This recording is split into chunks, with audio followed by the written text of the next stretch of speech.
Hello everyone, स्वागत है आपका आपके अपने चैनल हंसराज स्टडी मटेरियल में। फ्रेंड्स, आज है 2 जून और हम लेकर आए हैं आज की करंट अफेयर्स के इम्पोर्टेंट क्वेश्चन। चलिए शुरू करते हैं, देखते हैं पहला क्वेश्चन क्या है। हाल ही में जारी फोर्ब्स की हाईएस्ट पेड प्लेयर्स की सूची में शीर्ष पर कौन खिलाड़ी रहे हैं? इसमें सबसे शीर्ष पर रहे हैं रोजर फेडरर। देखिए, सबसे ज़्यादा कमाई करने वालों की सूची जारी की है फोर्ब्स ने, जिसमें ये टेनिस खिलाड़ी रोजर फेडरर शीर्ष पर रहे हैं। रोजर फेडरर कहाँ के खिलाड़ी हैं? ये स्विट्जरलैंड के खिलाड़ी हैं।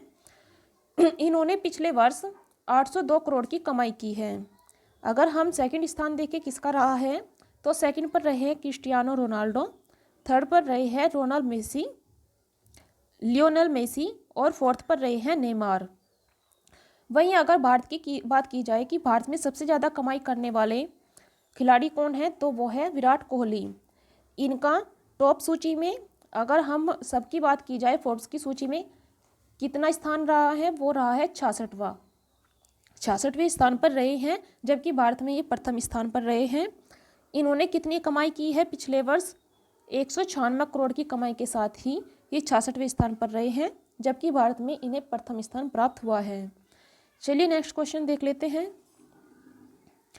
प्रधानमंत्री कार्यालय में अतिरिक्त सचिव किसे नियुक्त किया गया है? देखिए, प्रधानमंत्री कार्यालय पीएमओ में अतिरिक्त सचिव चुना गया है एस गोपाल कृष्णन को। यहीं अगर हम बात करें पीएमओ कार्यालय में संयुक्त सचिव कौन है? संयुक्त सचिव सी श्रीधर को चुना गया था, जबकि पीएमओ कार्यालय में डायरेक्टर है मीरा मोहंती। चलिए नेक्स्ट क्वेश्चन देख लेते हैं। वित्त वर्ष 2019-20 में भारत में सर्वाधिक एफडीआई किससे प्राप्त हुई है? देखिए, जो वित्त वर्ष रहा है 2019-20, इसमें भारत को सबसे ज़्यादा एफडीआई जिस देश से प्राप्त हुई है उसका नाम है सिंगापुर। और सिंगापुर ने कितना निवेश किया है? सिंगापुर ने 14.67 बिलियन डॉलर के निवेश के साथ ही प्रथम स्थान प्राप्त किया है। इसके बाद कौन से देशों का स्थान है? सिंगापुर के बाद मॉरिशस और नीदरलैंड का स्थान आता है। देखिए, वित्त वर्ष 2019-20 में अगर बात की जाए भारत का एफडीआई कितना बढ़कर आया है, तो वह आया है 49.97 बिलियन डॉलर का। सिंगापुर की बात हुई है तो सिंगापुर में ही एपेक का मुख्यालय भी है। नेक्स्ट क्वेश्चन है, हाल ही में G7 आर्टिफिशियल इंटेलिजेंसी में शामिल होने वाला अंतिम G7 राष्ट्र कौन सा बना है? तो अंतिम G7 राष्ट्र बना है अमेरिका। देखिए, यह जो संस्था है G7, ये आर्टिफिशियल इंटेलिजेंसी के विषय में दिशा निर्देश देने वाली एक संस्था है। और इसे शुरू करने की पहल किसने की थी? इसे शुरू करने की पहल फ्रांस और कनाडा देशों ने की थी। अगर इसके सदस्य देशों की बात की जाए तो कौन से सदस्य है इसके सदस्य देश है Britain, France, Italy, Japan, Germany, Canada और अमेरिका। चलिए आगे बढ़ते हैं। नेक्स्ट क्वेश्चन है, हाल ही में भारत की किस निजी एयरलाइन को ड्रोन ट्रायल करने की मंजूरी मिली है? तो भारत की एक प्राइवेट एयरलाइन है स्पाइस जेट को ही ड्रोन ट्रायल करने की मंजूरी प्रदान की गई है। और ये मंजूरी किसने प्रदान की है? ये की है नागरिक उड्डयन महानिदेशालय ने। इसके तहत स्पाइस जेट जो देश के दूर दराज स्थल हैं उनमें चिकित्सा संबंधी या फिर कुछ आवश्यक वस्तुओं की आपूर्ति करने के बारे में सोच रहा है। नेक्स्ट क्वेश्चन है, हाल ही में जारी रिपोर्ट के अनुसार वैश्विक चिंता सूचकांक में प्रथम स्थान पर कौन सा देश रहा है? तो प्रथम स्थान पर रहा है भारत।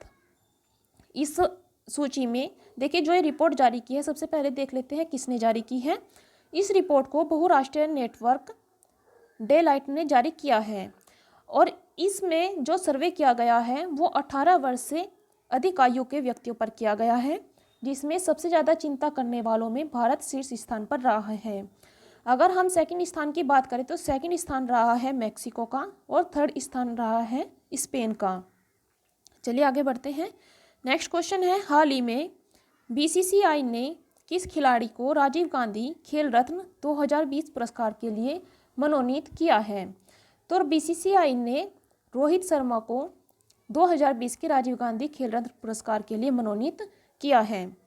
नेक्स्ट क्वेश्चन है, हाल ही में जल जीवन मिशन के तहत भारत सरकार से छत्तीसगढ़ को कितनी राशि स्वीकृत की है? देखिए अभी जो जल जीवन मिशन है इसके तहत भारत सरकार ने छत्तीसगढ़ को 445 करोड़ की राशि स्वीकृत की है। जल जीवन मिशन का लक्ष्य क्या रखा गया है? ये बहुत इंपॉर्टेंट क्वेश्चन है। तो जल जीवन मिशन का लक्ष्य रखा है हर घर तक जल पहुंचाना। कब तक? 2024 तक। और इसी के तहत छत्तीसगढ़ को ये राशि प्रदान की गई है।